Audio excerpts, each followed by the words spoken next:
I hired a hitman for myself on the dark web. The dark web has always intrigued me, but I'd only ever been on there a couple of times to buy substances for personal use. I'd never seen anything too horrifying on there. That was until the other day when I made the terrible decision to boot up my Tor browser and try and see what sort of messed up crap I could find on the dark web.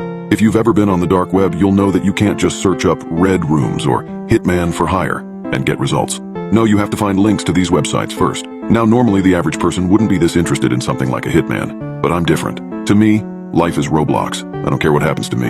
At least that's what I used to tell myself. I wish I never kept searching. This was the biggest mistake of my life. I hopped back onto Google again to try and find some links to a messed up website. I know it's weird that I was actively searching for the worst, but as soon as I got on the dark web that night, I had a sense of morbid curiosity overcome me. But still, I found absolutely nothing.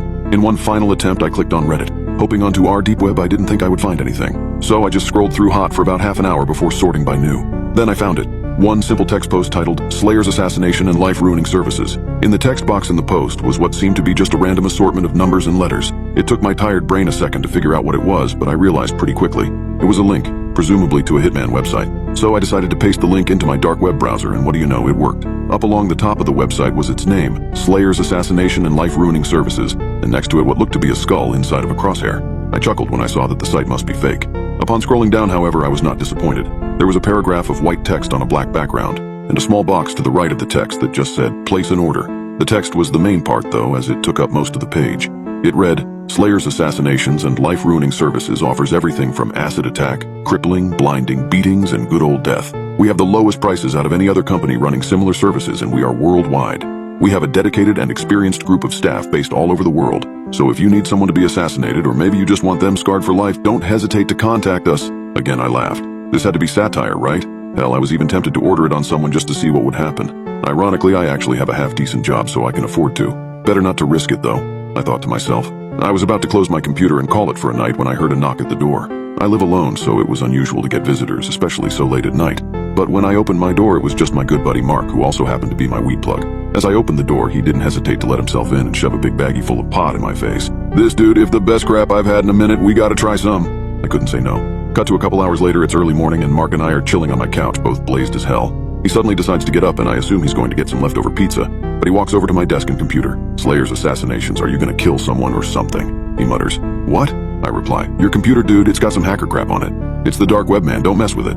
At this point, I'm still on my couch, half asleep and not paying full attention. However, I sat up pretty fast when he said the words, Hey man, let's order a hitman on you. I hopped up and walked over to my PC. Part of my brain was screaming, no, what the F are you doing? But the majority of my brain was thinking about how funny it would be to order a hitman on myself. So, I agree. At the end, after I wrote down all my personal details, like my address, age, and even a photo, I had to select what I wanted to happen to me. I just selected plain old assassination, as it was actually cheaper than some of the other things. I could have paid an extra couple of grand to be beaten before my death, but even my high brain didn't want to splash the cash too much on my own death. God, that's ridiculous. Anyway, I placed the order and then replied to a confirmation email, and boom, it was done. A couple of clicks and I had ordered myself on the dark web. Mark and I laughed about it for a while, but then he left about an hour later and I fell asleep not too long after.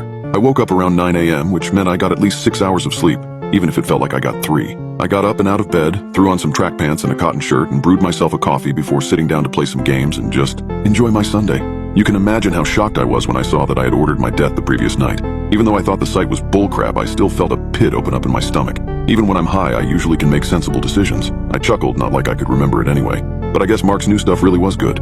I would assume a normal human being would do something else, but I was still kind of out of it from the night before, so I just carried on with my day. I was a little more paranoid, sure, but as I said, I just assumed it was bullcrap. I even laughed at the email I got from the website saying that their hitman has been dispatched and was on its way. It was like ordering a package from Amazon, but I didn't need to ask because that's exactly what I got. I didn't see it arrive, but around the time I started to cook myself dinner, I noticed a blacked out sedan parked on the other side of the road from my house. I didn't live in a rural area, but there are a lot of trees and bushes between each of the houses on my street, so I would be surprised if any other house saw the car except for mine. At this point, I was freaking out. What if the site was real? Even though I'm a big guy, I was freaking out. I don't own any weapons, aside from a slightly larger than average kitchen knife. Screw it, I'm confronting it, I decided. I put on a hoodie and slid the knife into the front pocket before waltzing out of my house and walking right up to the driver's side window of the vehicle. Even I was astonished at my own courage. Knocking on the window, nothing happened. It was rather anticlimactic. I was fully prepared to have to fight for my life, all because I did something really dumb while I was baked. But like I said, nothing happened. I even put my head right up to the window as if there was a reflection to try and get a better look to see what's inside.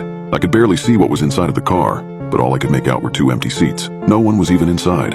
I had got all hyped up for nothing. I decided to wait out by the car for a bit, but after half an hour or so, I was hungry, and I had to go back inside to take my dinner out of the oven. I swear it was only a minute between me going inside to take my dinner out of the oven and looking back out of the window and the car being gone. I didn't even hear it go. Guess I'm eating my dinner with all my curtains closed and doors locked, I muttered to myself.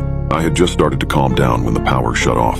It was sunny outside, and coupled with the car, I now knew that this was the real deal. I had signed my own death warrant. I ran into my upstairs bedroom and locked the door, and then hid under the bed. I knew I couldn't call anybody. They wouldn't believe me even though I was telling the truth. I laid there for a while, hoping that this was just a big mistake and that there wasn't actually a hitman here to murder me. But as I was getting ready to crawl out from under my bed, I heard my bedroom door open and saw a big pair of black boots step inside.